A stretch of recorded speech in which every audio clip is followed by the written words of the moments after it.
வணக்கம். ஸ்ரீ சாய்ராம் ரியல் எஸ்டேட்லேருந்து பிரகாஷ் பேசுகிறேன். நம்ம பார்த்துட்டு இருக்கிற ப்ராப்பர்ட்டி பார்த்தீங்கன்னா ஒரு 2 acre 5 cent beach end property, corner property, beach end property, 3 பக்கமும் காம்பவுண்ட் வசதி உள்ள ஒரு ப்ராப்பர்ட்டி. டோட்டலாக 2 ஏக்கர் 5 சென்ட்டு. அதாவது ஈஸ்ட் சைடில் மட்டும்தான் நம்மளுக்கு காம்பவுண்ட் இல்லை, மீதமுள்ள 3 சைடுமே காம்பவுண்ட் இருக்குது. சிங்கிள் ஓனரோட ப்ராப்பர்ட்டிங்க. முழுவதுமாக உங்களுக்கு காமிக்கிறேன் பாருங்கள் எது மாதிரி இருக்குன்றது. நான் பீச் பக்கத்துலேயும் காமிக்கிறேன். நம்ம இப்போ பார்த்தீங்கன்னா பீச் கிட்ட வந்திருக்கோம்.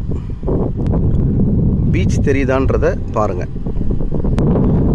இந்த ப்ராப்பர்ட்டி கூவத்தூர் அருகாமையில் இருக்குது. இதனுடைய ப்ரைஸ் ஒரு சென்ட்டு 1,25,000 ஒரு சென்ட்டோட ப்ரைஸ். இது நம்ம ப்ராப்பர்ட்டியோட ஃப்ரண்ட்டு சைடு. நம்ம ப்ராப்பர்ட்டிக்கு ரோடோட ஃப்ரண்டேஜ் பார்த்தீங்கன்னா 900 அடி ரோடு ஃப்ரண்டேஜ் இருக்குது. அதாவது 40 அடி ரோடில் ப்ராப்பர்ட்டி இருக்குது. ஓகே.